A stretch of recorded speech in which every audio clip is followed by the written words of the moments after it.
Jadi semua isu itu harusnya di mapping di depan gitu. Makanya kita semua mappingin masalah itu di depan supaya besok di perjalanan berikutnya tuh major isunya tuh berkurang lah gitu.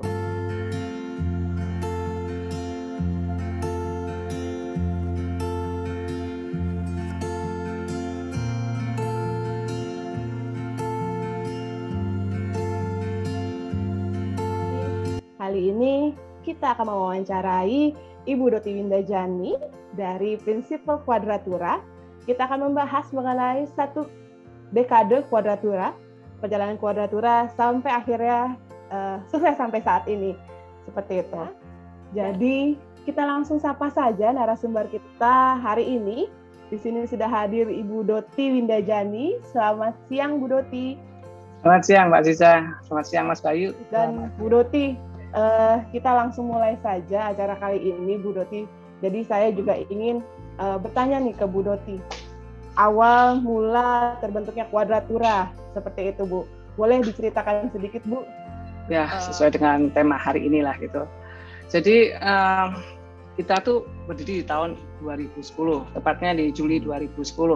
Berarti udah 11 tahun lebih ya, begitu. Wow.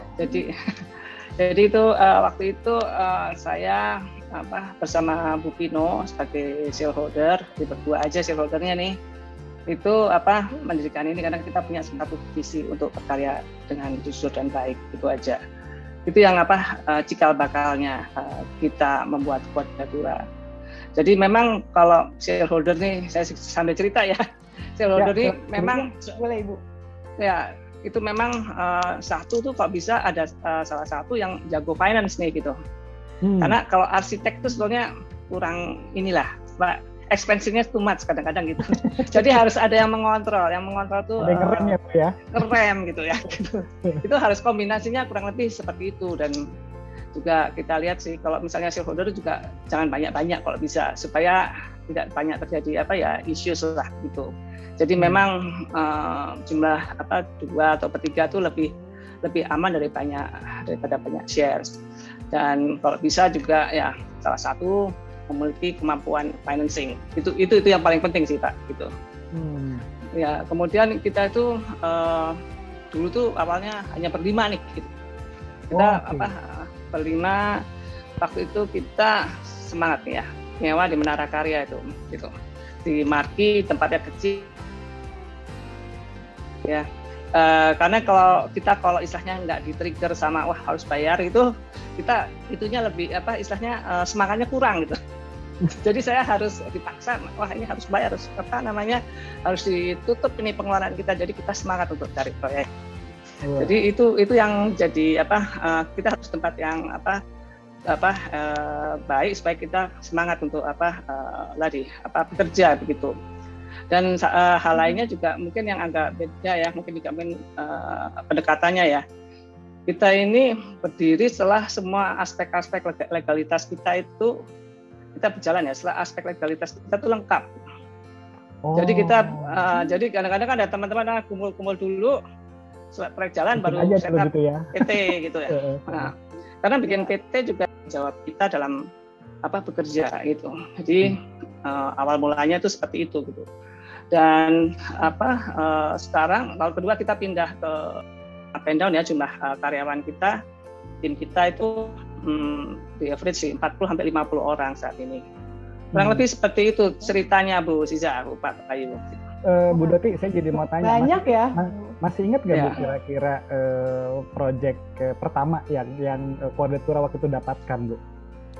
Ya, proyek pertama kita itu sebetulnya ada teman lah minta tolong bikin rumah di Sentul gitu.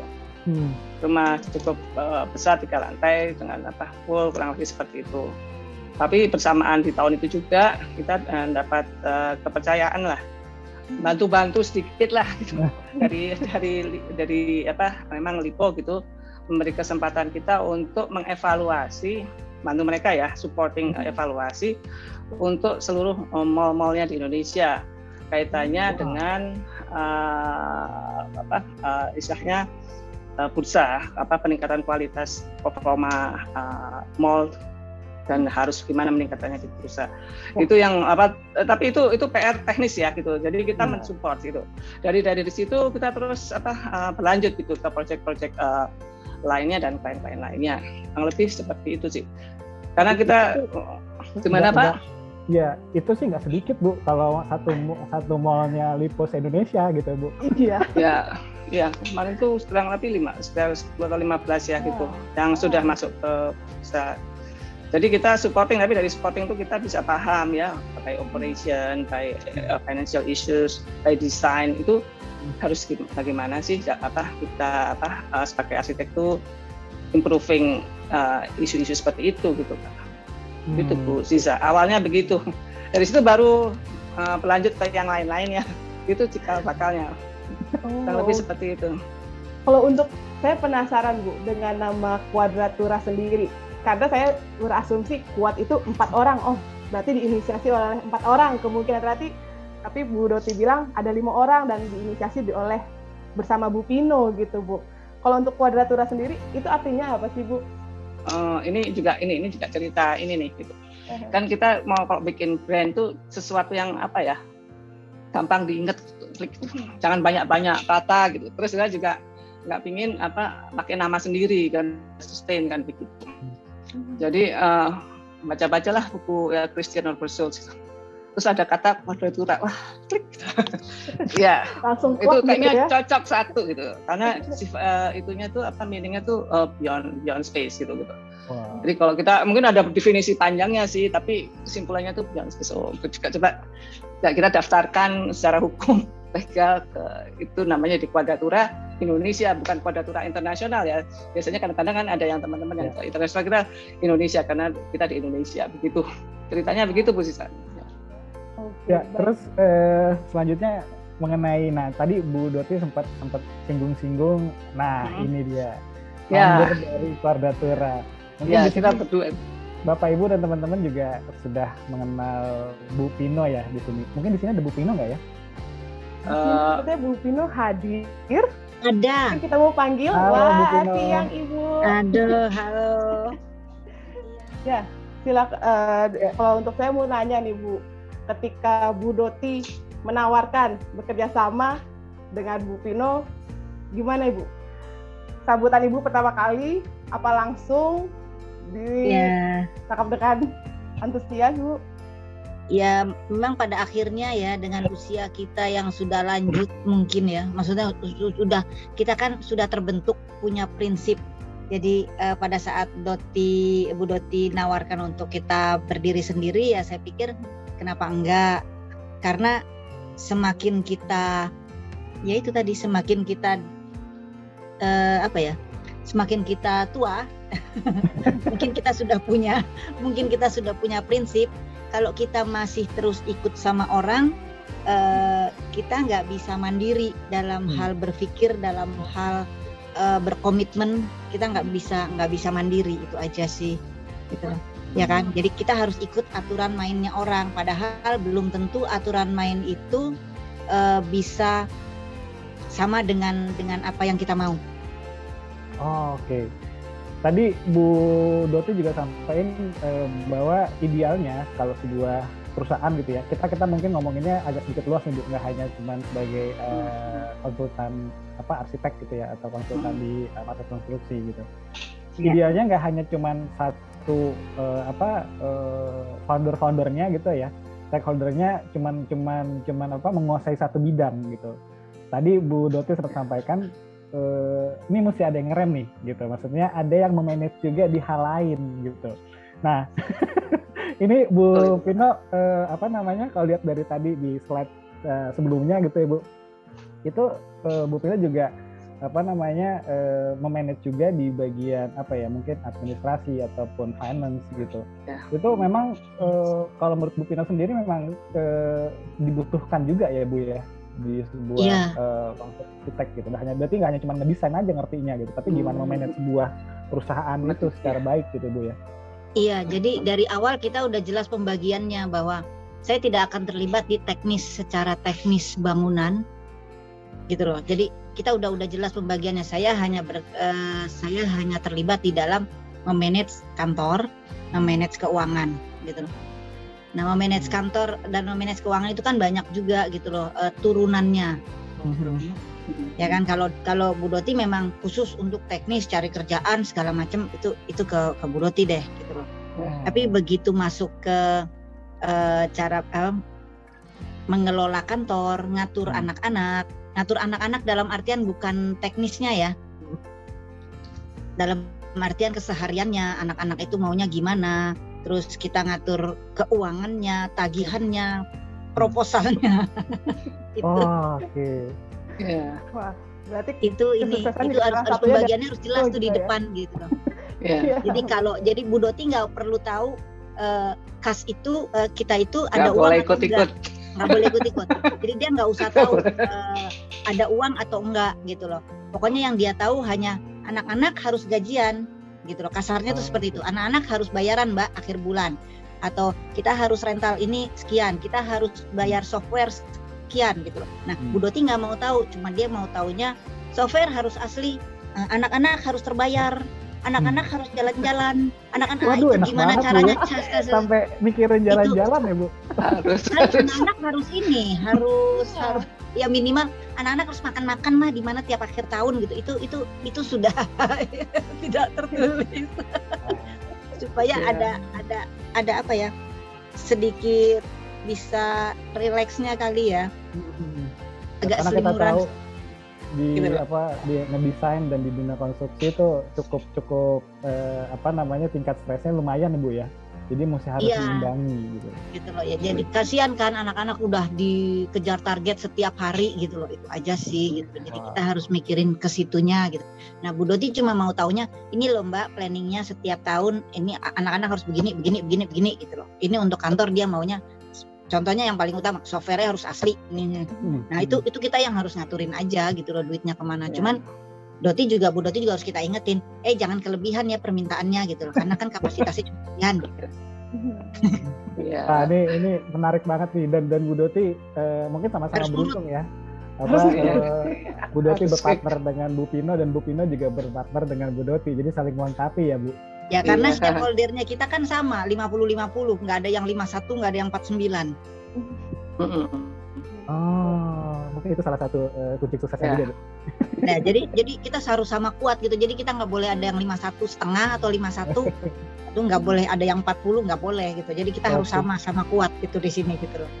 Jadi kalau mau ambil keputusan harus sama-sama. Nggak bisa Bu Doti lebih kuat atau saya lebih kuat, itu nggak bisa gitu loh. Itu udah dari awal udah ketok palunya seperti itulah gitu.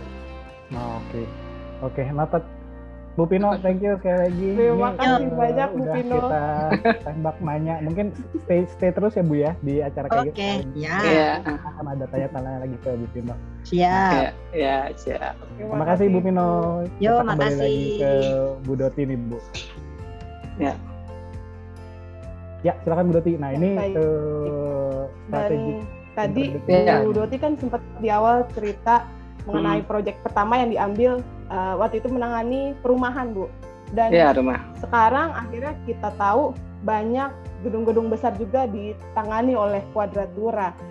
Seperti apa Bu strateginya akhirnya banyak mengerjakan gedung-gedung besar dari awalnya dari perumahan, kemudian sekarang ke building, high-rise building, seperti itu Bu. Ya, begini Mbak Sisa, ada beberapa juga seperti ada beberapa pendekatan kita untuk istilahnya mengerjakan proyek kita ya. Kita percaya bahwa proyek yang berhasil itu perlu kolaborasi yang baik antar stakeholders. Makanya ini isinya strategic integrated design ya gitu. Dari klien, dari konsultan lain, dari operator, juga dari pihak-pihak kontraktor pada akhirnya kan begitu. Juga penyedia jasa industri konstruksi gitu. Terus kemudian di tahap berikutnya itu kita ingin meningkatkan kualitas ruang untuk masyarakat ya, people di desain-desainnya kita. Memang istilahnya waktu dulu kan memang pertama rumah nih pekerjaan kita ya, rumah, tapi satu itu aja karena memang background saya tuh sebelumnya memang bekerja di tempat lain tuh kebetulan komersial Bu. Nah ini saya tunjukkan, ini ada beberapa saya waktu itu pernah bekerja di Envirotek Asia, di Arkipuri, di PTI, dan di RCTP di Singapura kan gitu. Nah, ini jadi karena background saya banyak komersialnya, jadi makanya proyek-proyek yang datang ya sifatnya komersial, malah yang rumah malah itu buat istilahnya buat ya khusus lah, buat yang memang teman dan lain-lain gitulah. Jadi tetap kita ada rumah tapi untuk teman-teman lah gitu, karena lebih banyak komersialnya. Nah, di sini saya juga ingin menyampaikan Bu, Mas Bayu sama Bu Sisa. Jadi pengalaman masa lalu itu penting banget untuk landasan kita bekerja gitu ya, berkarya gitu. Jadi saya bersyukur bisa bekerja di dibimbing oleh Sucu, istilahnya gitu panggilannya. Terus Pak Pol, Pak Dodi dan Pak Darmali nih gitu. Jadi kalau Mas Sucu itu orangnya detail banget. Tangan kiri kanannya tuh bisa bagus dan dia concern banget sama good details to good design gitu. Jadi itu membekas kan gitu. Kalau gitu tuh bentuk mental map-nya kita kan gitu. Kalau Pak Pol ini strict gitu. Dan dia menurut saya juga banyak inovasinya. Jadi itu saya sih walaupun saya hanya sebentar ya itu mentor buat inovasi, harus berpikir lebih mengembangkan sesuatu lebih benar gitu. Terus Pak Dodi saya cukup lama di Pak Dodi juga itu. Itu Pak Dodi itu memang orangnya orang komersial lah gitu. Jadi cara berpikirnya komersial itu yang bikin kita jadi ini ya. Cara berpikir desain tuh nggak good design tapi juga komersialnya bagus gitu. Ya gitu. Jadi waktu saya mau bikin sendiri tuh saya bilang dia sampaikan ke saya membuat usaha tuh nggak gampang gitu. Banyak yang harus dipertimbangkan untuk dapat bahan. Beliau mengatakan menurut saya gitu. Tapi ya saya ingin mencoba Pak, tolong diizinkan untuk pergi dan tolong dibimbing lah gitu.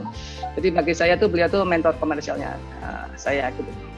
Kemudian Pak Darmali ini saya itu mentor hotel resort dan sustainability ya.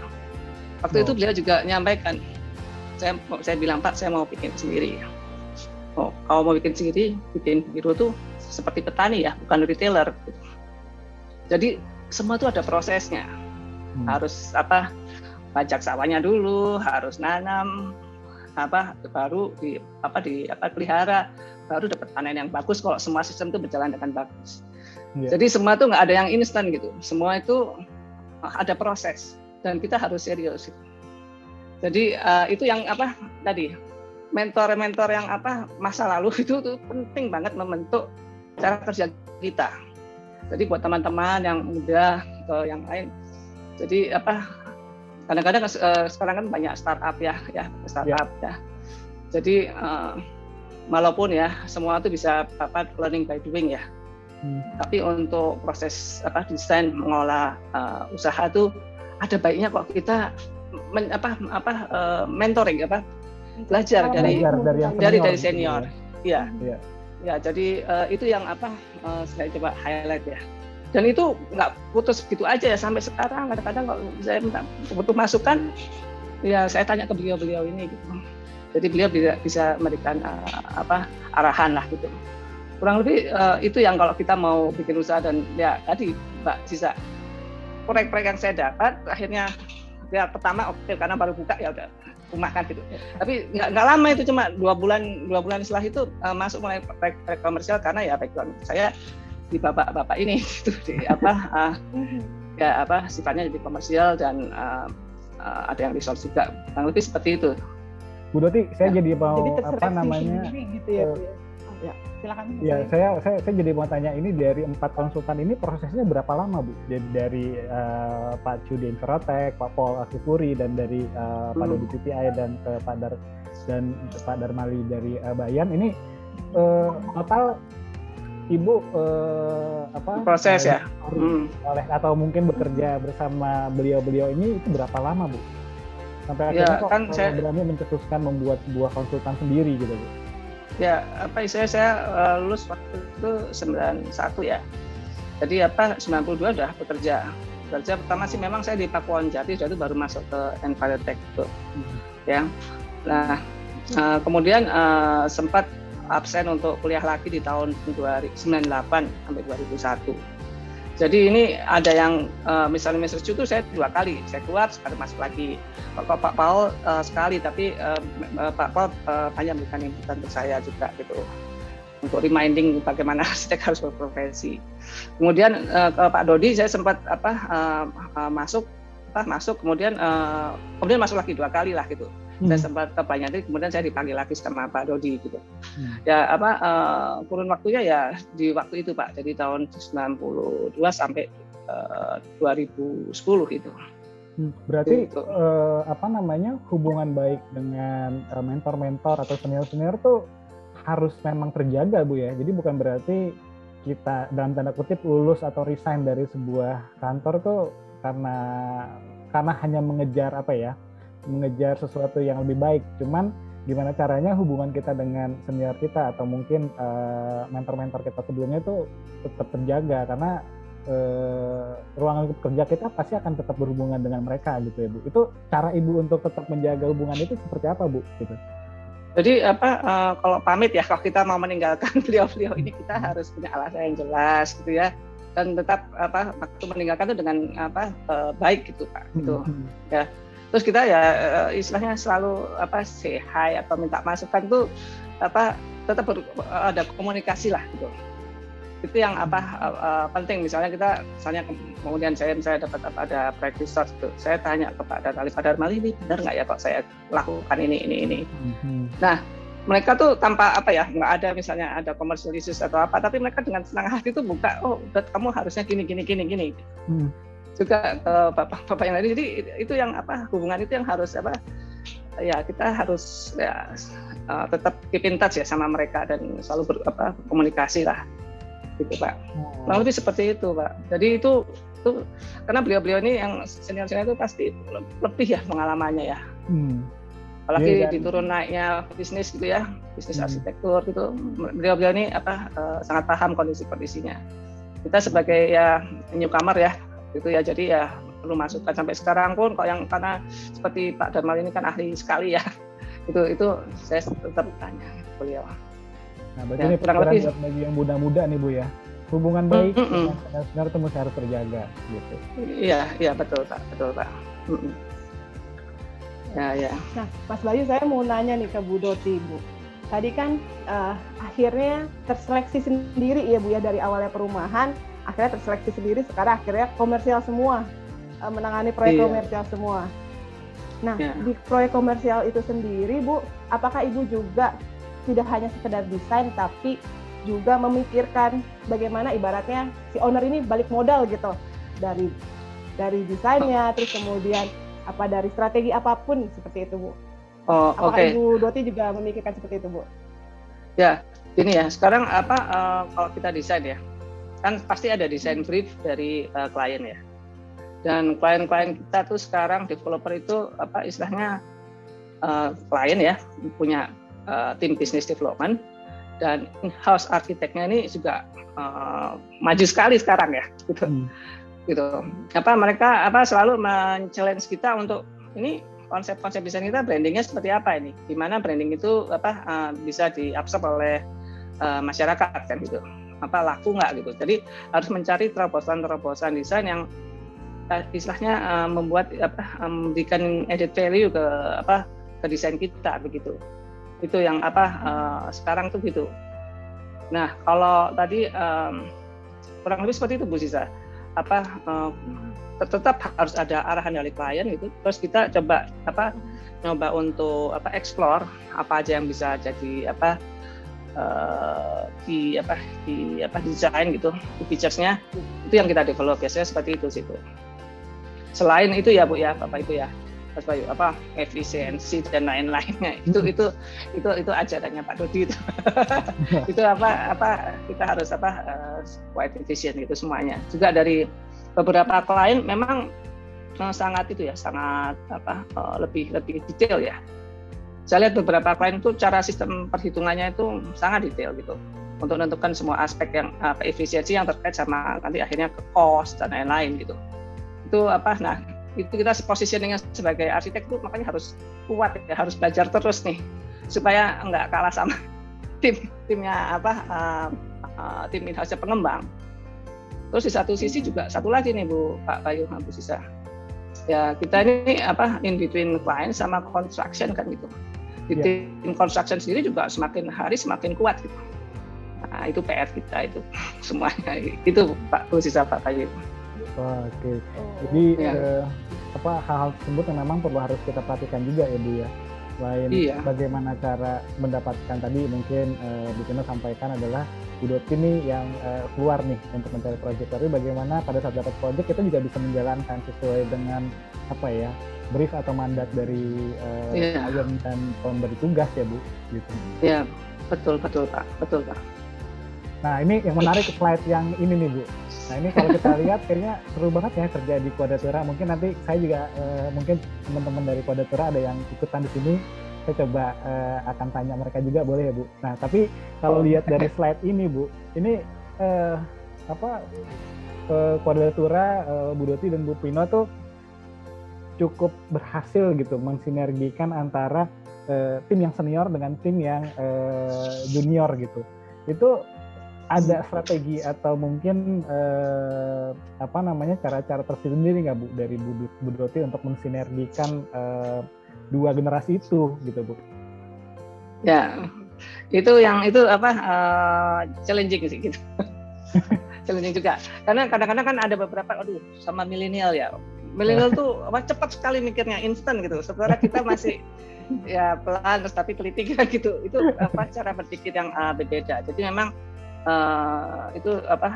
tantangan untuk bisa bekerja dengan milenial ya. Memang milenial itu pintar-pintar saya bilang, ya pintar-pintar ya.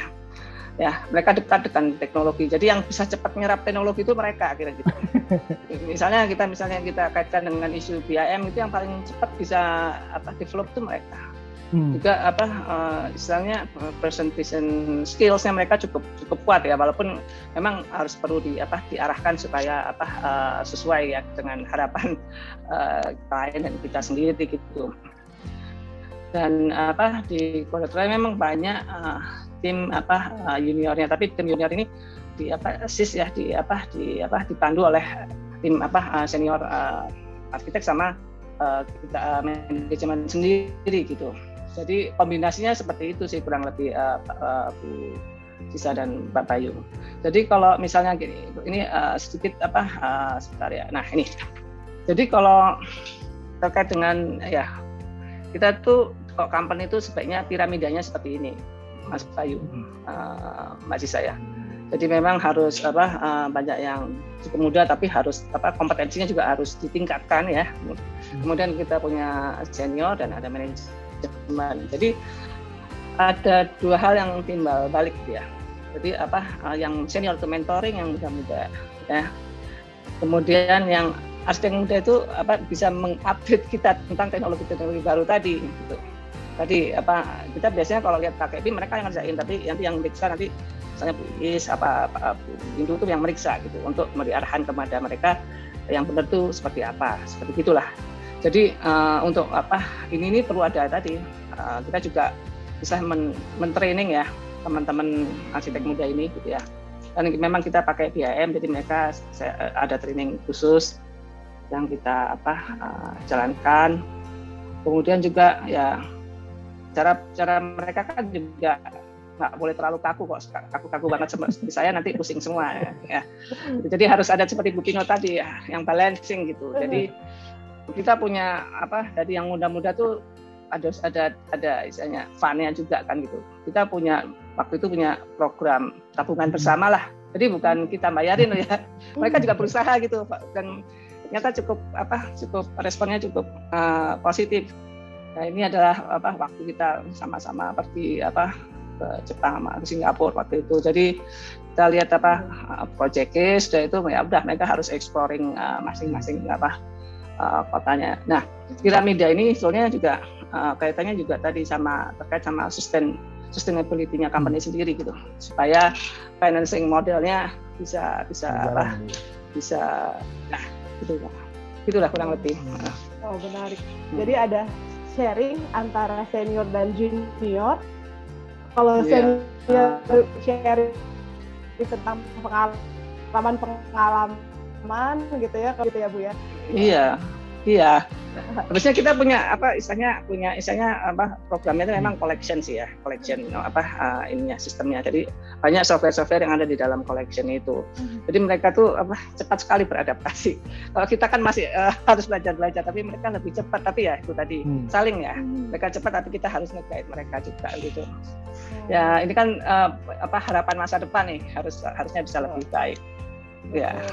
Dan saya mau tanya Bu, di tim dari Quadratura sendiri, apakah dibagi per divisi atau memang dari masing-masing personal dikaitkan di proyek dari awal sampai akhir? Karena kan tentunya berbeda-beda gitu penerapannya di masing-masing konsultan gitu. Oh iya. Kalau dari Quadratura sendiri ada beberapa banyak divisi gitu Bu. Saya gini Bu. Nah nih ya, ini struktur organisasinya kita ya. Wow. Jadi di sini tuh kita services kita tuh ada master planning ya, ada beberapa master planning di bulan-bulan ini. Kemudian arsitektur ya. Kemudian kita juga punya divisi interior design. Terus kita juga punya divisi project ya. Ada beberapa proyek konstruksi tapi sifatnya CSR ya. Kemudian kita juga punya fit out ya, tim fit out. Nah untuk seperti ME, struktur dan lain-lain itu biasanya kita bermitra. Jadi kita punya ini Bu Siza, 5 divisi. Tapi yang paling aktif ini di 4 ini, 1, 2, 3, 4, master planning, arsitektur, interior dan project gitu. Nah ini yang menarik tadi Bu Doti sempat sampaikan project itu lebih CSR. Maksudnya itu apa Bu? Ada project yang sifatnya CSR lah gitu, sifatnya begitu. Oh. Jadi kita bantu gitu. Jadi bukan profit oriented tapi CSR. Wow. Gitu ya. Wow. Jadi baru dengar nih Bu. ini menarik nih Bu. Terus terang saya baru dengar. Maksudnya biasanya kan yang punya program CSR biasanya ya supplier atau perusahaan sendiri gitu. Nah ini konsultan arsitektur yang punya program CSR juga gitu. Apa aja sih Bu yang dikerjain dari program CSR itu Bu? Jadi kalau ini sih sebetulnya gini, Bu Windu itu mimpin untuk project itu berarti konstruksi ya gitu, konstruksi sifatnya. Yang buat sekolah lah gitu, sekolah menengah dan asrama, sifatnya seperti itu. Jadi gitu. Jadi ya metode untuk CSR kan macam-macam ya, Mbak Sisa sama Mas Bayu ya. Jadi baik kita bisa memberikan masukan desain ke masyarakat. Tapi kalau ini saya nyatanya ini dulu, baru ini. Mudah-mudahan ada yang lain menyusul. Saya juga harus menyempatkan untuk arsitektur interior juga bisa ada yang sifatnya seperti itu buat bantuan ke masyarakat. Ya mungkin nanti kebetulan Katalpori kan tadi seperti disampaikan di depan Bu, Katalpori ini kumpulan banyak brand. Nah mungkin teman-teman brand kalau ada yang tertarik boleh ikutan ya Bu ya, kalau diperbolehkan Bu. Silakan. Nah, apa enggak boleh kok Mas Bayu. Wah boleh. Tapi kontaknya ke Bu Pino ya, jangan ke saya. Kontaknya ke Bu Pino, jangan ke Bu Doti. Ya. Iya kan bagus loh bangun sekolah gitu loh buat orang nggak mampu. Mitra itu akan lebih bagus ya Bu, maksudnya akan saling banyak manfaatnya gitu, tidak hanya semuanya itu terkait berdasarkan bisnis gitu. Dan mungkin gara-gara itu juga proyek Quadratura semakin banyak kali Bu ya. Amin. Amin. Makin terbuka gitu ya Mas Bayu ya. Yes. Oh, dan mungkin saya ingatkan kembali bagi teman-teman atau Bapak Ibu yang hadir saat ini, jangan terkesima dengan obrolan saya, Mbak Ziza, Bu Pino dan Bu Doti. Teman-teman juga boleh apabila ada pertanyaan apapun gitu ya, sementara boleh dituliskan di kolom chat, nanti di akhir diskusi kita akan bacakan pertanyaan-pertanyaan dari teman-teman dan Bapak Ibu sekalian. Oke, kita lanjutkan lagi nih ke Bu Doti. Jadi ini adalah part dari divisi-divisi Quadratura. Iya, betul. Wow. Ya, ini tadi tim development project, kemudian ini tim master planning dan arsitektur. Ini masih ada tim lainnya ya, ada banyak anggota lainnya. Ini tim ID yang cantik tim ID. Nah tadi Bu Doti sempat sampaikan untuk pekerjaan ada struktur atau MEP bermitra dengan konsultan lainnya gitu. Berarti terbuka juga peluang kolaborasi dengan berbagai pihak ya Bu ya. Dengan teman konsultan, dengan teman-teman kontraktor seperti itu. Ya, jadi gini Bu, kok teman-teman konsultan pasti ya kita tadi yang bidang-bidang yang di luar expertise-nya kita tuh pasti kita bermitra Bu sifatnya gitu. Jadi tadi struktur, ME, lighting ya, spatial lighting, environmental graphics itu biasanya kita bareng-bareng sama teman-teman gitu. Jadi kita biasanya sudah ada teman-teman yang kita percaya yang bisa menjalankan mengertilah cara kerja kita gitu. Dan juga kita seperti tadi saya ada slide lainnya, kita ini tadi kita kan sebagian pekerjaan kita ya. Waktu itu sempat 80-20, tapi sekarang mungkin sudah 50-50 lah gitu ya. Itu bekerja sama dengan menjadi lokal partner dari konsultan-konsultan lainnya gitu ya. Jadi ada DP, Koordina, SOP, ini semuanya nih, AIDA sini ya. Itu itu jadi collaborators ya. Jadi kita tuh berkolaborasi itu banyak pihak ya, hanya ke ke teman-teman di overseas juga, di lokal juga gitu. Kurang lebih seperti itu. Ini saya langsung mau ada 2 pertanyaan nih Bu. Pertama tadi ini yang kolaborator, berarti kan Quadratura juga bekerja sama dengan mungkin konsultan asing ya Bu. Quadratura di sini sebagai konsultan lokalnya itu concern mereka tuh apa aja sih Bu? Pengalaman Ibu bekerja berkolaborasi dengan konsultan asing itu Bu? Ya pertama kalau kita tahap pertama itu pemahaman kita tentang regulasi yang paling penting itu, karena itu kan jadi base untuk mereka mendesain ya. Cuma memang tantangannya saat ini tuh ada beberapa regulasi itu yang kurang sinkron gitu. Jadi memang sebetulnya nanti PR-nya ya untuk mencari sinkronisasi regulasi itu.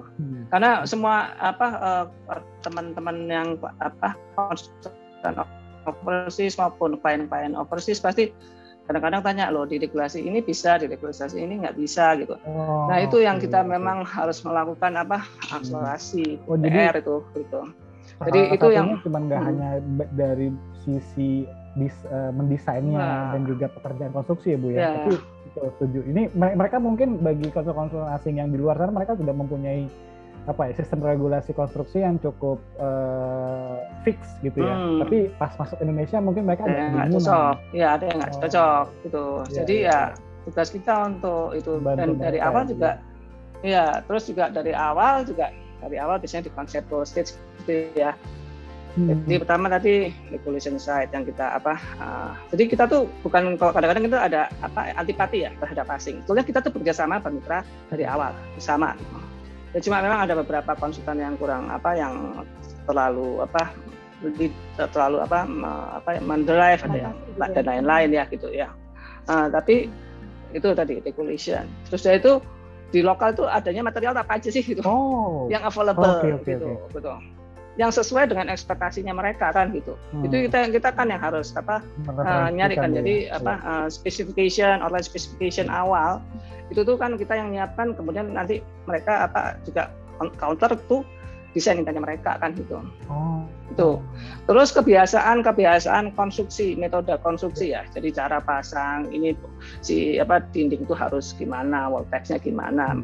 Itu semualah sistem metode konstruksi itu harus dibicarakan dari awal supaya nanti jangan sampai tiba-tiba dindingnya menebal dan lain-lain. Jadi dari awal sudah dibicarakan constraint-constraint-nya supaya nanti misalnya tadi kalau regulasikan ke perizinan itu isunya gimana, terus waktu setelahnya ya persiapan dokumen-dokumen tender for fund dan seterusnya itu bisa berjalan dengan baik. Jadi dari awal makanya kalau kita pakai BIM dan juga bekerjasama baik, koordinasi dengan baik dengan prinsipal ya, itu ya semua isu itu harus tetap tercek dari awal, menghindari tadi ada perubahan mayor di proses perencanaan. Kurang lebih seperti itu Pak Mas Bayu, Mbak Sisa. Jadi cukup detail ya Bu mengenai apa namanya ruang lingkup pekerjaannya, apa yang mereka butuhkan dan apa yang kita bisa provide ke mereka gitu. Ya. Mungkin karena Quadratura bisa mengikuti apa namanya step-step dan patternnya mereka, makanya mungkin konsultan asing ini akhirnya menunjuk Quadratura untuk menjadi partner ya Bu. Tapi di satu sisi juga begini Mas Bayu, Mas Isa. Jadi klien pun juga menentukan istilahnya demarcation of work istilahnya gitu, demarkasi pekerjaan antara kita dan prinsipal. Jadi kalau prinsipal kan biasanya setelah dia udah nggak ikutan lagi tuh. Gitu. Nah, tapi gimana kerjanya istilah koordinasi kita untuk saling tetap komunikasi ya, supaya jadinya ya sesuai dengan harapannya mereka juga gitu, harapannya klien kan gitu. Kadang-kadang kan banyak yang nggak sesuai juga karena itu gitu ya gitu. Ya. Nah, ini pertanyaan kedua saya nih Bu. Nah, di atasnya ini adalah klien. Nah, kalau kita lihat kliennya Quadratura ini, wow, besar-besar ya Bu. Maksudnya ini adalah pengembang-pengembang developer besar yang sudah kita tahu bersama. Nah, ini kalau boleh tahu mungkin bentuk kerjasama dengan mereka tuh seperti apa sih Bu? Dan juga pasti setiap owner atau setiap developer punya concern masing-masing, tapi kalau bisa di sedikit generalisasi, biasanya apa yang menjadi concern developer begini besar ini akhirnya mereka bisa menentukan konsultan Quadratura contohnya gitu, akhirnya menjadi konsultan mereka gitu Bu. Iya. Sebetulnya pertama ya komitmen untuk bekerja ya, ngikutin klien itu kan juga nggak gampang ya Mas Bayu, Mbak Ziza gitu. Dan kadang-kadang waktunya dragging gitu ya, kita tuh harus kuat nafas ya, gitu. Jadi harus sama-sama kuat nafas, tapi saling inilah gitu ya, kuat nafasnya gitu. Jadi memang biasanya klien itu isunya di cost sama jadwal. Jadi ini saya mencoba membuat ini ya, hasil pengalamannya selama ini ya. Ini by ini aja ya, by pemikiran saya ya, mungkin teman-teman yang lain mungkin juga punya pemikiran yang berbeda ya. Jadi itu klien itu isunya itu di cost biasanya gitu ya, cost, efisiensi, dari kemudahan pelaksanaan, akhirnya kemudahan operasional itu penting, dan sebenarnya kita sebagai perencana itu harus lebih kuat itu untuk pemahamannya tentang itu gitu. Kadang-kadang kita juga kadang-kadang kita juga harus men-challenge diri kita sendiri gitu, harus melengkapi gitu. Dan ini PR-nya banyak loh, dari sampai konsep sampai bangunan itu kan terdeliver gitu. Dan mereka terutama klien dan in-house-nya klien itu cukup kuat gitu. Itu yang harus kita sendiri harus punya sikap, sama punya selalu meningkatkan kemampuan kita untuk itu gitu. Ya. Dan biasanya bagaimana Mas? Maaf Bu, tadi saya tertarik ngomong Bu Doti sempat menyampaikan sikap Bu. Nah, ini kadang-kadang kita tahu bersama gitu ya, klien gitu, apalagi mungkin developer besar, memang mereka juga rush dikejar waktu juga gitu. Nah itu sikap apa sih Bu dari kita misalnya dari sebuah arsitek atau konsultan gitu, yang mereka akhirnya kadang-kadang kan suka ya seperti yang kita ketahui bersama, mungkin Bapak Ibu dan teman-teman juga di sini banyak menangani proyek-proyek dari mungkin owner atau konsultan yang revisinya banyak Bu. Nah itu revisinya banyak. Nah itu variationnya banyak. Ya. Nah itu kalau menurut dari Bu Doti ada masukan nggak Bu ke kami gitu atau teman-teman sekalian, apa sih strategi untuk bisa menanggulangi hal-hal tersebut gitu, karena kadang-kadang itu kita ketahui suka jadi bukan hambatan sih, tapi jadi sedikit mundur dari timeline pekerjaan gitu. Oke. Nah itu belajar dari proses bekerja ya. Jadi kalau di EAE itu ada namanya IPD, Integrated Project Delivery gitu. Jadi semua isu itu harusnya di mapping di depan gitu. Makanya kita semua mappingin masalah itu di depan supaya besok di perjalanan berikutnya itu major isunya itu lebih berkurang lah gitu. Makanya lebih istilahnya di ya sebetulnya ya. Di Didi itu kita tuh harus lebih sudah jalan tuh sekalian VI-nya sekalian itunya supaya tadi ada istilahnya nggak ada major issue ya gitu. Jadi dimitigasi semua di depan. Nah, cuma gini. Nanti begitu kita berjalan kan sambil kita biasanya ada calling for specialist ya. Misalnya kita ada jembatan penghubung yang di ketinggian tertentu itu perlu ada ahli seismik dan lain-lain itu ya di in between itu kita calling for specialist gitu. Jadi itu yang melengkapi kita di awal-awal dulu. Jangan sampai kalau kita melakukan koordinasi seperti itu di belakang, biasanya di Didi atau CD ya udah kita rugi waktu dan lain. Tapi kalau bisa itu semua isu itu istilahnya di awal sudah di investigate gitu. Semua isu desain ya gitu. Termasuk kadang-kadang ini ada kasus kemarin itu misalnya hubungan kita dengan interior designer gitu. Ya, interior designer terlambat masuknya, baru ternyata nggak bisa, dia punya ide macam-macam, akhirnya ada yang harus disesuaikan dan itu impacting to architecture kan gitu. Nah seperti itu berarti ID sebaiknya di depan, walaupun tendernya nanti bisa bertahap ya. Tapi itu jadi semua stakeholders kalau bisa perencanaan tuh masuk supaya nggak ada isu-isu tadi nambah lampu nyuruh sedikit di mana susah juga kalau kita baru terakhir kan gitu. Itu yang namanya. Masa masih bobok lagi ya Bu, kan nggak mungkin. Iya. Nah cuma ya saya harapan saya nanti tim kontraktor ya tim in-house ya kontraktor itu juga yang sudah kita bicarakan seefisien itu jangan terus nanti ada terobosan lain yang tiba-tiba berbeda dan merubah desain intent itu. Makanya sebetulnya kita the whole proses itu kita harus tadi sama klien in-house, kita sendiri juga sampai ke construction stage itu kita harus benar-benar berkoordinasi dengan baik dengan tim-timnya mereka gitu. Itu PR Pak. Iya. Seperti itu. Berarti kalau misalkan saya lihat kalau Bu Doti sendiri atau mungkin misalnya Quadratura sendiri itu melibatkan seluruh kayak misalnya interior, kemudian seluruh pelakunya lah konstruksi di awal gitu, tidak interior tidak masuk belakangan gitu ya. Semuanya dikumpulkan dari awal seperti itu ya Bu. Jadi supaya nggak ada istilahnya major issue lah di belakang gitu. Itu begitu sih Bu. Ya. Ini lah kurang lebih. Ini tadi kalau kita bicara dengan top collaborators ya itulah gitu ya. Kurang lebih seperti itu. Ya. Dan tadi saya kan juga ngeliat beberapa developer besar gitu.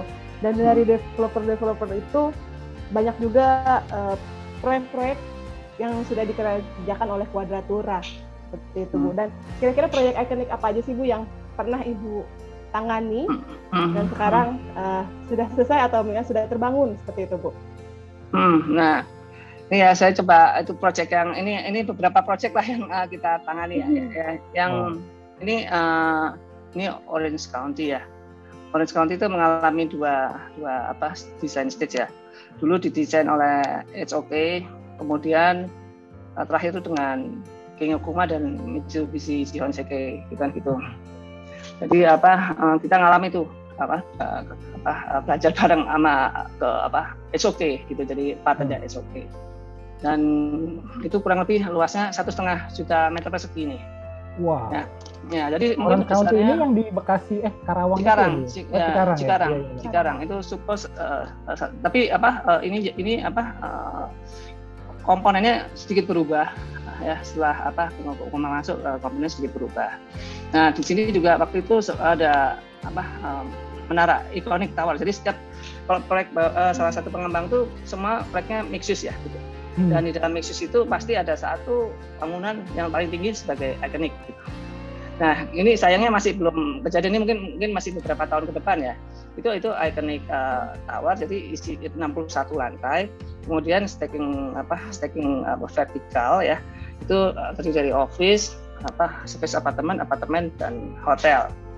Di situ kita belajar banyak ya dengan tim MPW ya, ngatur sistem trafficnya, lift untuk masing-masing fungsi dan lain-lain ya. Selain tadi kalau sudah besar seperti ini ya banyak isu-isu terkait keselamatan ya yang harus dipertimbangkan gitu.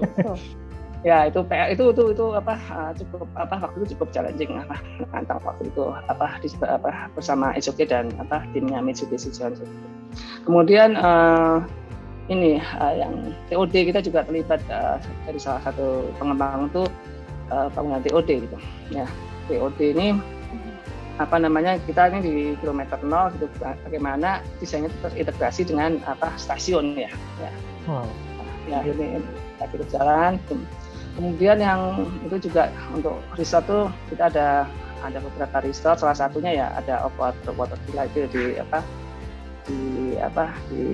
Belitung. Kemudian yang Grand Samaya ini 53 lantai ya, punya 3 tower pertama, terus dihubungkan dengan tadi jembatan gitu. Jembatan itu punya seismic joint yang khusus karena kan beda itu dari ketinggian nanti gitu.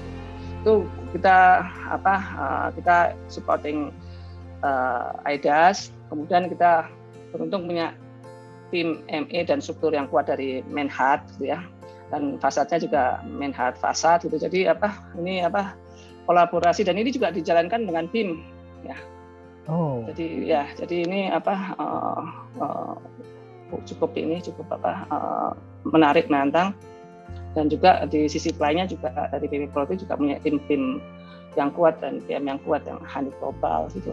Jadi kita misalnya berkesempatan untuk bekerjasama dengan tim-tim yang bagus tuh jadi pembelajaran buat kita sih gitu. Terus kita juga ada yang terkait sama heritage nih sedikit gitu, di Jogja, cuma memang agak sulit sih di Jogja itu ya. Ini ada bangunan hotel hotel ya, 5 lantai di Jogja di area heritage lah gitu. Jadi kita harus melalui sidang-sidang cagar budaya dan lain-lain. Jadi ikonik itu macam-macam Mbak Sisa. Jadi kalau ikonik kalau kita pikirkan pasti memang harusnya ikonik itu ya sesuatu yang berbeda dari sisi ketinggian, tapi juga bisa yang rendah tapi meningkatkan footprint ekologikal yang bagus lah gitu. Kurang lebih seperti itu. Nah, Bu, dari proyek-proyek yang Ibu udah sampaikan ini, ada nggak sih Bu pengalaman mengenai challenging mengenai proyek-proyek yang sudah Quadratura lakukan gitu ya? Ya mungkin tadi salah satunya Bu Doti mungkin pernah dapat pengalaman ini desain udah berpindah tangan ke beberapa konsultan, akhirnya akhirnya sampai ke Quadratura dan Quadratura bisa menyelesaikan itu gitu. Nah itu challenging-nya tuh apa aja tuh Bu biasanya Bu? Ya ada sih beberapa proyek yang sempat pindah ke pihak lain terus kemudian ada yang dari pihak lain atau ada yang balik lagi ke kita ya. Challenge-nya itu ya kita punya tujuan sama kan, menjadikan bangunan itu proyek itu jadi dan terkoordinasi dengan baik ya. Challenge-nya semua itu pasti dikoordinasi Pak. Kita tanpa koordinasi yang baik dan itu kayaknya sulit untuk itu bisa semua berjalan dengan baik gitu. Dan kepercayaan ya, saling percaya gitu. Nggak ada yang take advantage, nggak ada conflict of interest gitu. Itu kita yakin kok gitu, proyek itu bisa jalan dengan baik. Berarti sebetulnya pada saat sudah masuk ke sesi konstruksi gitu ya Bu ya, itu sebenarnya sih udah nggak akan terlalu banyak challenge ya Bu. Ya challenge-nya hanya bagaimana memaintain dan mengawasi proyek ini gitu ya. Tapi pada saat awal-awal itu sebetulnya yang cukup pada saat perencanaan itu yang itu butuh sangat butuh sangat perhatian khusus ya Bu, bagaimana menyatukan visi antara konsultan owner dan juga kategori yang lain gitu, dan mungkin bagaimana cara akhirnya bentuk pekerjaannya. Tapi pada saat di sesi sudah masuk ke dalam sesi konstruksi itu malah menurut Bu Doti mungkin lebih tinggal jalan gitu sebetulnya Bu. Enggak juga Mas. Oh enggak juga. Gini, kita sudah berusaha mengunci itu sampai tender. Iya. Talk ya gitu. Tapi di perjalanan kadang-kadang ya ada beberapa kasus sih ada modification itu, karena itu dari sering lapangan gitu, yang kadang-kadang ada yang bisa kita terima, tapi ada yang sangat mengganggu kita. Itu ada aja, pasti begitu. Dan memang ya penentu akhirnya gitu. Kita merekomendasikan, misalnya kita kan sebagai perencana kan aktif ya sampai periodical supervision sampai akhir ya, kan gitu. Ya, kemudian misalnya ada masalah di lapangan ya kita harus berikan masukan kan gitu. Jadi solusinya apa? Tapi apa yang kita usulkan ya kan akhirnya ke pos juga, ke SI ya, biasanya kok pelakor senangnya SI itu. Itu tergantung nanti ya pemberi tugas juga sih gitu. Jadi kita harapkan ya pemberi tugas juga bisa misalnya mempertimbangkan semua dampak tuh dengan baik lah gitu. Jadi makanya kita perlu ya kerja bareng yang baik ya, dengan tadi dari ujung sampai ujung gitu. Itu sih gitu. Nah, itu mesti banyak belajar tuh kita dari Bu Doti. Nah, tadi Bu Doti juga sampaikan ternyata menurut saya tadi kan nanti pada saat konstruksi mungkin udah nggak terlalu banyak isu gitu. Ternyata nggak juga gitu. Nah, apakah salah satu itu juga kenapa Quadratura akhirnya memanfaatkan BIM ya Bu? Gitu, karena kita tahu bersama BIM itu menjadi satu mungkin satu program atau fasilitas yang bisa mereduce resiko-resiko itu, Bu. Ya, itu sebetulnya BIM itu sangat membantu sangat membantu untuk memitigasi risiko-risiko di waktu perencanaan dan pelaksanaan gitu ya. Malah ada klien kami ya yang minta BIM-nya itu sampai bisa di GTO-kan. Kan ada beberapa pendekatan nih.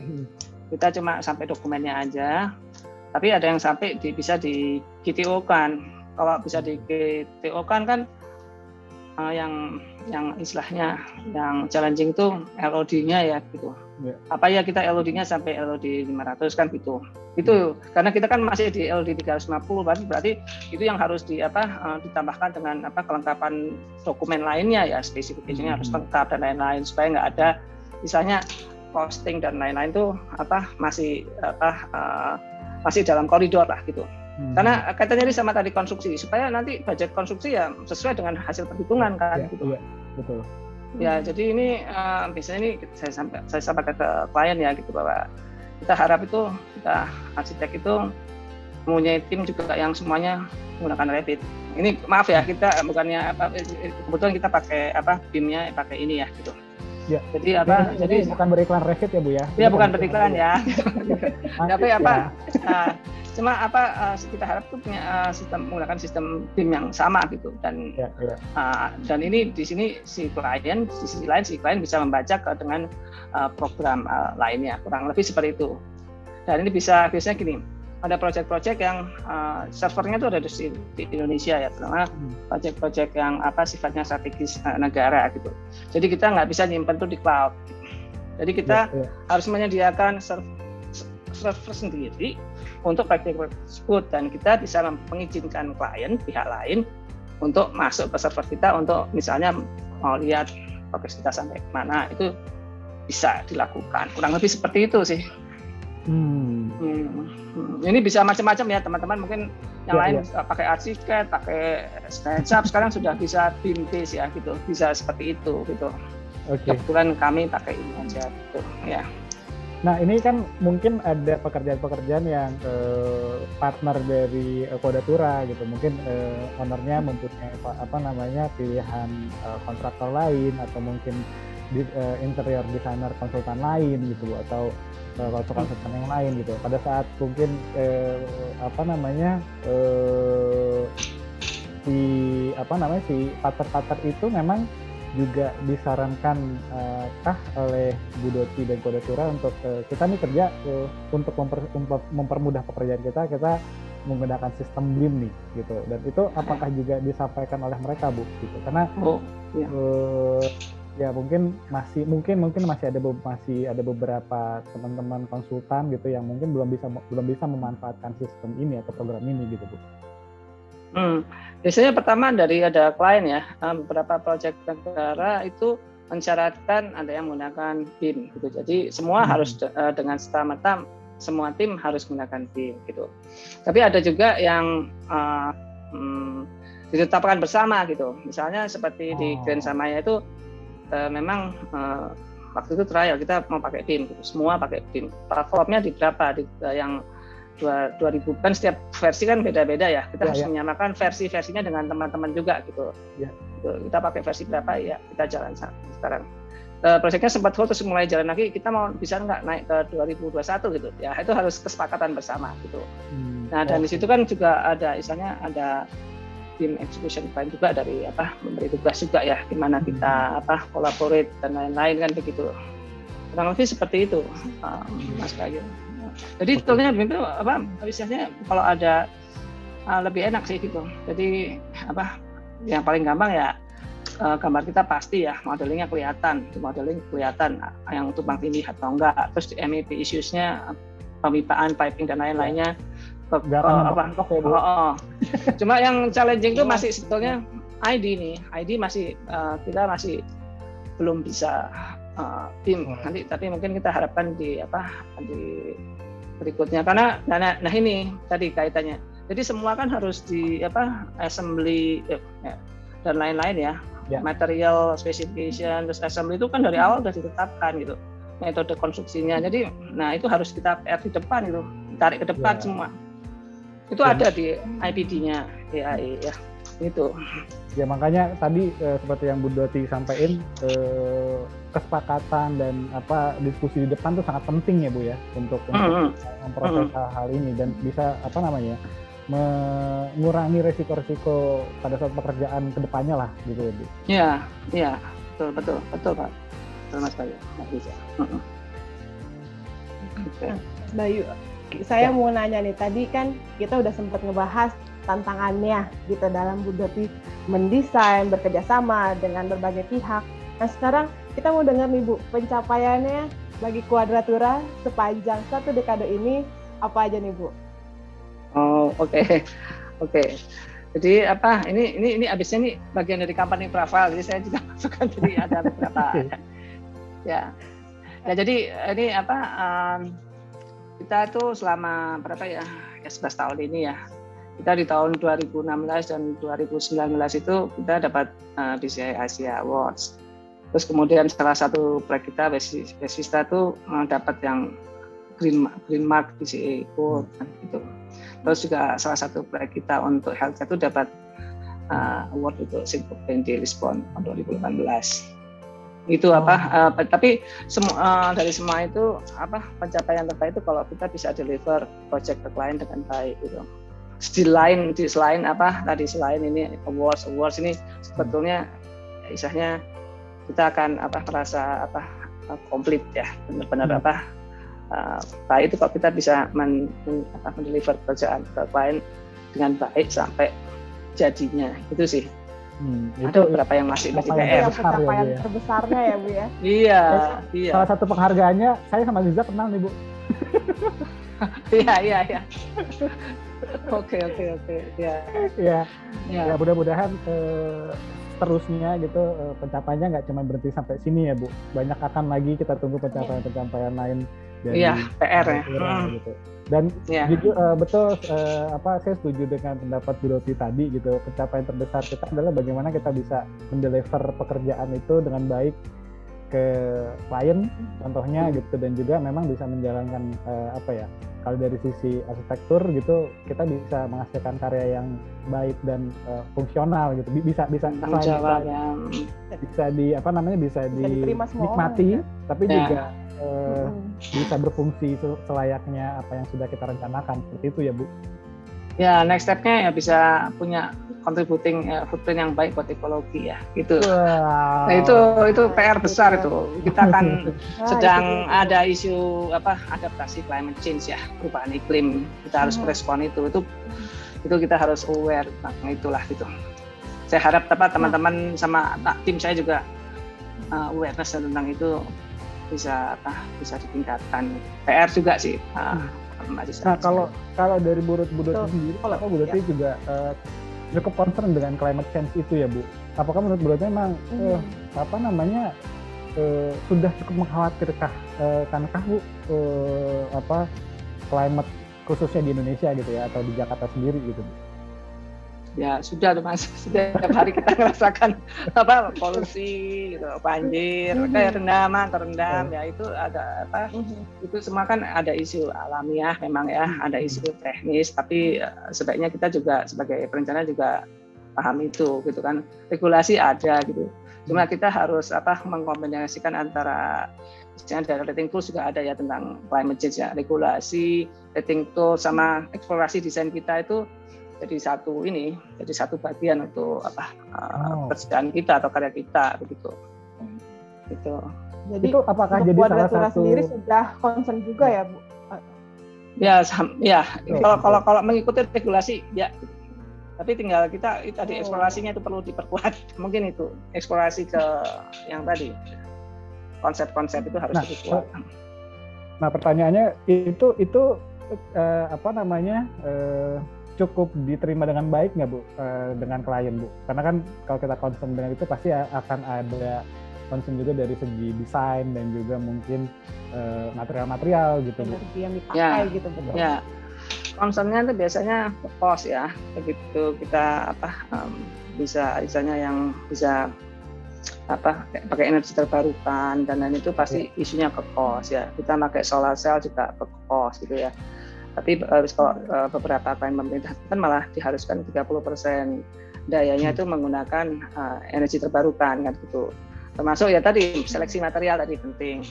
Kalau bisa memang pakai ada yang green label-nya SNI. Tapi kan memang green label itu masih challenging dan mahal gitu. Jadi kita harus industri konstruksi ya mudah-mudahan bisa menemukan material yang lebih bersahabat harganya kan gitu.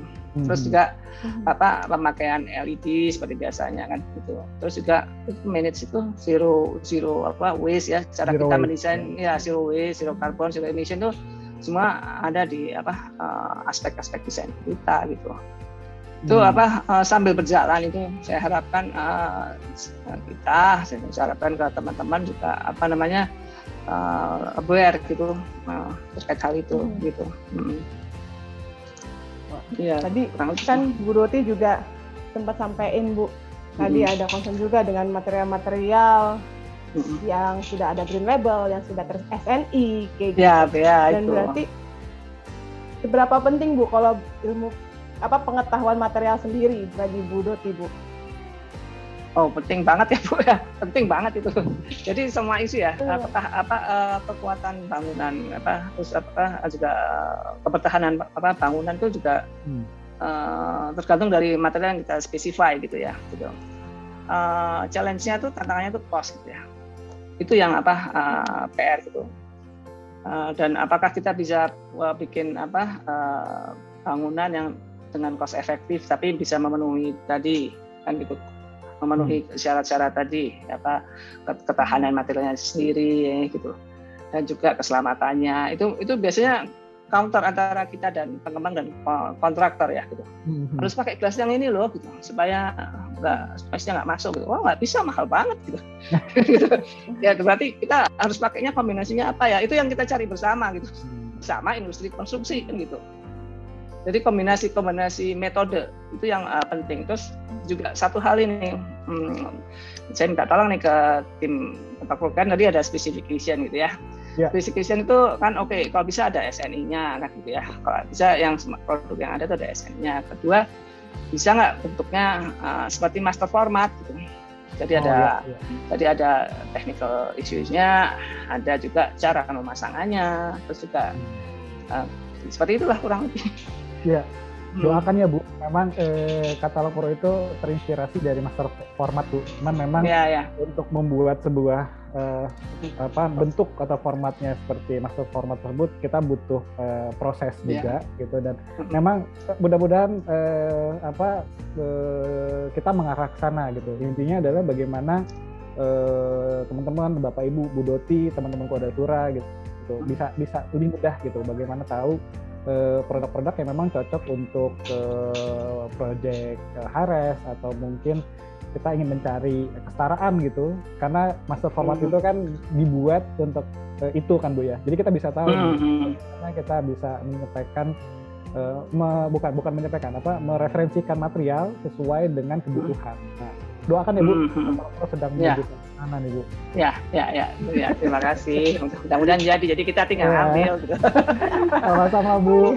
Tadi juga itu challenging dari Bu Doti juga nih, mungkin bagi teman-teman atau Bapak Ibu yang di sini hadir sebagai principal product gitu ya.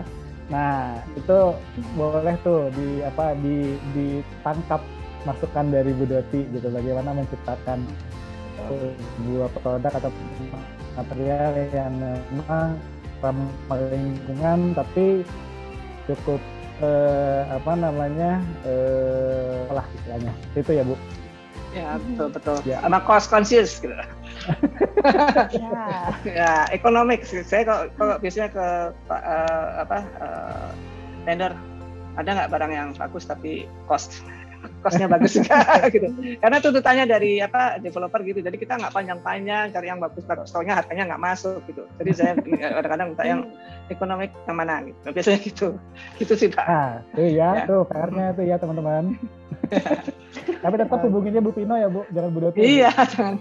Ini nggak diangkat, saya dikiranya sombong. Ini enggak lah. Ya. Oke, nah ini slide ini apa nih Bu? Menceritakan apa? Ya, tadi ini nih. Ini itu kita tuh ya dalam bekerja ya. Ya gimana? Ya. Ini kita harus tadi ya dari awal tuh antara klien yang happy. Itu tuh juga perlu ditunjang tadi kerjasama yang baik antara konsultan, terus juga tim kita sendiri, dan juga di end-nya tuh si kontraktor gitu. Jadi kita tuh sebaiknya ya sinergi lah gitu. Itu sih. Ini slide ini saya mau menunjukkan bahwa kita perlu kolaborasi yang baik. Jadi sinergi dalam membuat sebuah menjalankan proyek. Dari desain sampai di deliver gitu. Jadi. Nah, ada nggak sih Bu istilahnya wejangan kita, karena kalau kita ngomongin sebuah project itu kan prosesnya panjang gitu. Kita akan banyak bekerja sama dengan berbagai macam kategori pekerjaan, berbagai macam orang gitu. Mungkin sebagai konsultan kita bisa langsung berhubungan dengan owner gitu, tapi kita juga harus bisa menyampaikan concern-nya owner kepada partner-partner kita yang lain gitu Bu. Karena kadang-kadang suka ada miss di tengah jalan, informasi yang mungkin kurang jelas gitu. Kalau dari mungkin masukan dari Bu Doti untuk itu bisa berjalan dengan baik, sepengalaman Bu Doti dan mungkin Bu Pino juga boleh kasih masukan Bu, itu seperti apa sih Bu yang harus kita lakukan sebetulnya Bu? Ya memang harus gimana ya? Anak-anak memang harus tetap dikontrol sih, nggak bisa kita lepas begitu aja kalau kita mau ini, karena anak-anak sekarang ya kembali lagi anak-anak milenial yang memang cara berpikirnya tuh luas ya, cuma tetap harus kita masukkan ke dalam koridornya kita, nggak bisa dibebaskan gitu. Itu yang kadang Bu Doti agak kurang sabar. Makanya memang dibutuhkan Bu Pino di sini Bu. Agak kurang sabar mungkin karena ya kan pola pikirnya kan harus cepet ngikutin target kan. Tapi di satu sisi kan anak milenial kan masih harus dari sisi teknologi mereka lebih cepat tanggap. Tapi kalau dari sisi pengalaman kan mereka masih perlu arahan. Nah itu aja sih. Jadi kalau dari sisi saya untuk kolaborasi dengan ini ya harus punya usus yang sedikit panjang gitu, ngadepin anak-anak gitu, ngadepin klien. Jadi emosinya juga harus bisa diatur supaya semuanya bisa jalan baik gitu. Kan nggak bisa kan kita dari klien dimarah-marahin sampai kantor kita ngamuk-ngamuk gitu kan nggak bisa. Masuk dengan vendor ya. Anak-anak. Ya, termasuk dengan vendor ya.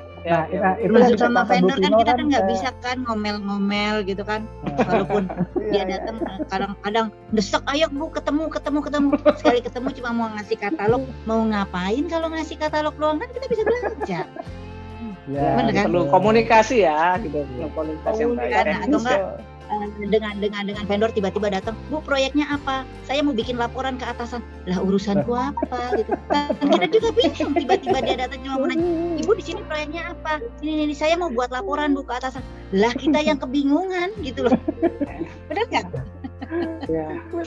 Oh, nah itu tuh ya kadang-kadang mungkin jadi concern mungkin Quadratura juga ya Bu. Mungkin nggak banyak juga pada saat Quadratura punya project, belum tentu project itu sudah bisa dipublish sebetulnya kan ya dari owner gitu. Mungkin masih banyak beberapa project yang masih confidential. NDA ya?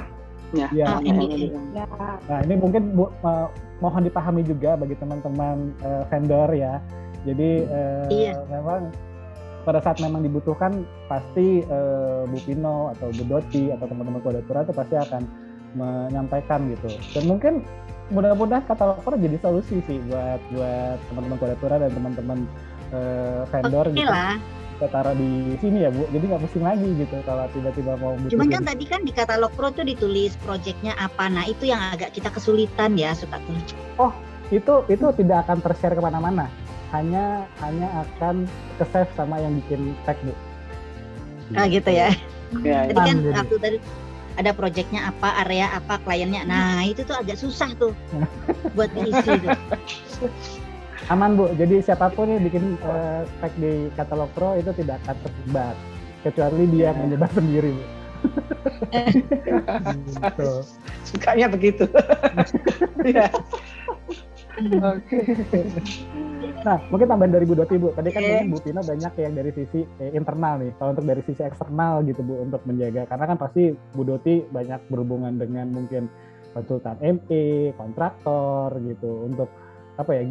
Gimana sih cara terbaik untuk bisa menyampaikan apa yang kita inginkan gitu ke mereka. Kadang-kadang ya itu mungkin ada beberapa miskomunikasi pada saat penyampaian gitu Bu.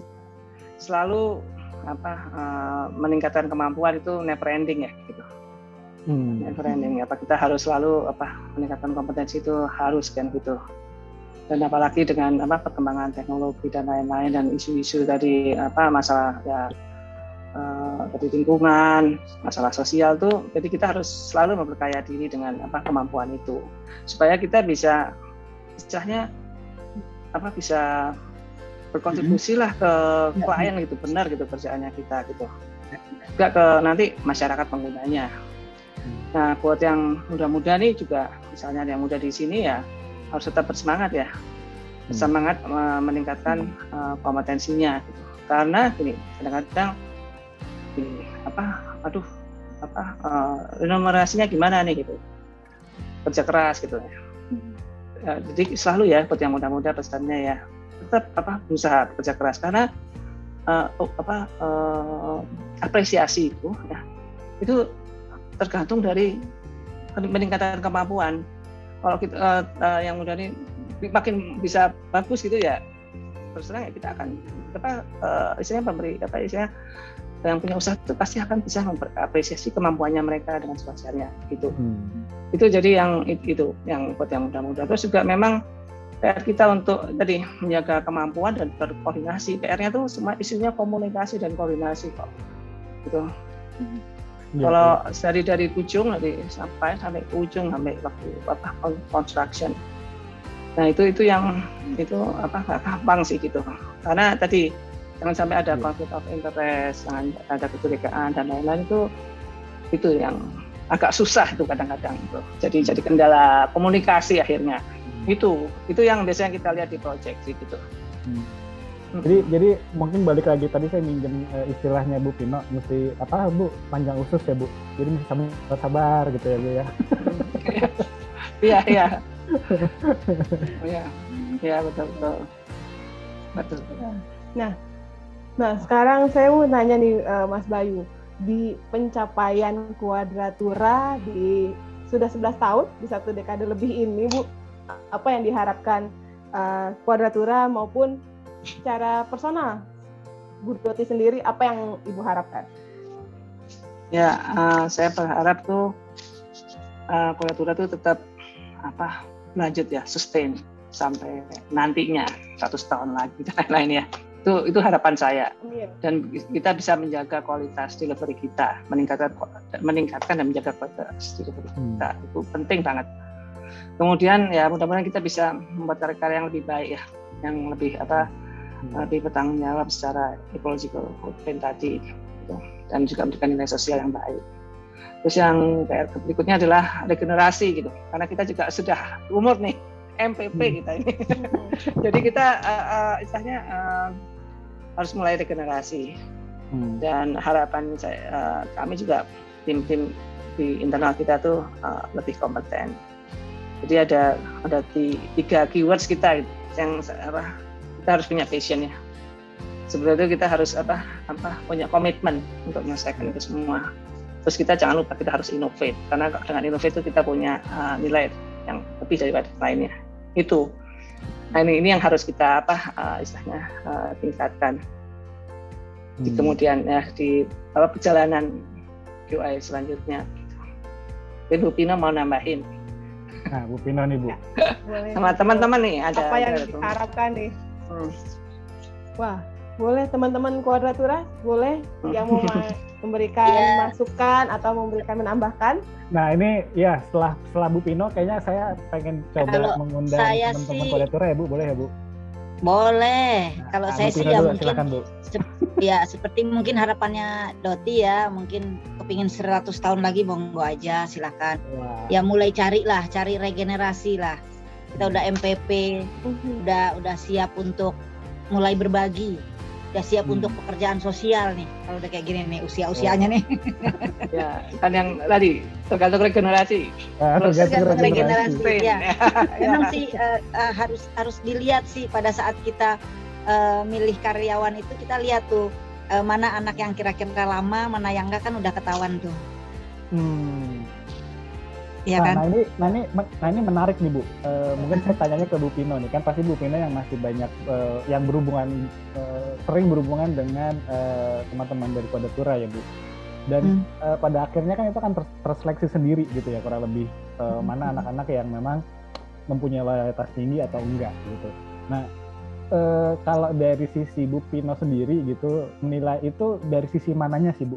Gitu, apakah dari kinerjanya mereka yang mungkin dalam tanda kutip gila-gilaan gitu, mau dikasih brief ngerjain sampai ketemu pagi, atau memang ternyata Bu Pino punya penilaian sendiri gitu Bu? Kalau menurut saya sih ya, anak-anak sekarang itu kan nggak nyari uangnya, nyari nyamannya. Karena mereka dari keluarga mampu, yang ambil jurusan arsitektur pasti dari keluarga yang punya duit minimum. Coba deh perhatikan. Karena alatnya aja mahal ya Bu. Iya betul. Jadi betul. Kalau saya sih milihnya lihat dari pada saat mereka melamar ya, mereka kan isi form ya, yang kita ajukan gitu kan. Kalau dari keluarga yang memang dari pedagang pasti nggak lama. Kalau memang dari keluarga yang backgroundnya dari orang tuanya bekerja bekerja BUMN, itu agak lama tuh biasanya. Atau yang dari itu kelihatan tuh, dari situ tuh kita udah coba lihat sih. Kalau yang dari wira swasta pasti nggak lama. Oke. Ya jadi kita nggak menutup kemampuannya ya untuk istilahnya melahirkan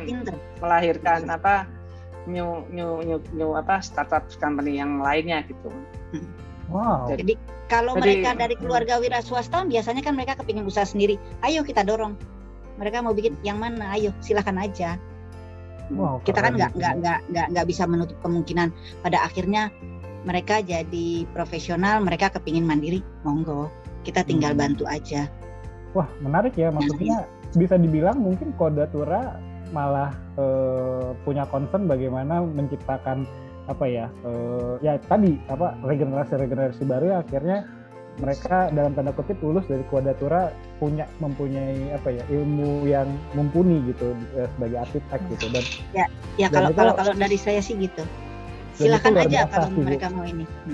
Luar biasa sih Bu menurut saya, maksudnya dari Bu Doti, Bu Pino dan mungkin senior Quadratura membuka hal itu ya, karena memang tadi saya menarik tadi yang pemaparan Bu Doti di awal gitu ya.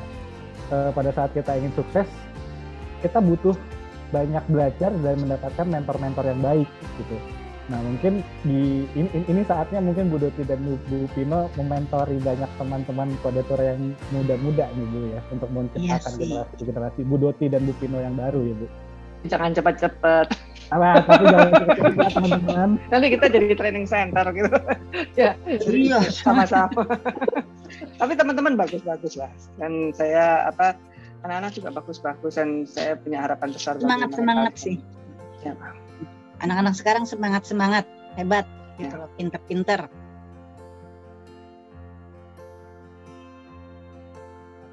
Dan halaman pertama yang akan ditemukan oleh teman-teman dan Bapak Ibu sekalian, ini adalah halaman Brain News. Jadi halaman Brain News ini kita bisa melihat berbagai macam update atau informasi-informasi terkini dari setiap brand-brand yang ada di katalog Pro. Di sini untuk kategori arsitek interior kita sudah mensubkategorikan kembali kategori-kategori materialnya dari akustikal sampai dengan rock iron. Nah, di sini kita bisa pilih, misalnya kita ingin membutuhkan kategori paint misalnya ya. Nah, di sini di dalam subkategori ini sudah ada berbagai macam brand-brand cat yang bisa dipilih sesuai dengan kebutuhan dari Bapak Ibu dan teman-teman sekalian. Dan kalau misalnya kita ada kebutuhan dalam satu brand seperti ini, jadi tinggal kita klik brandnya.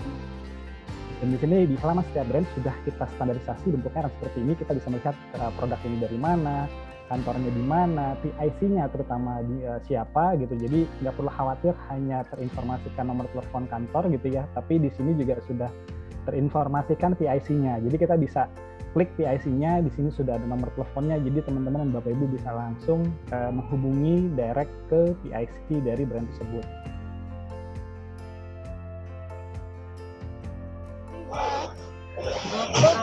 Pro with Katalog Pro.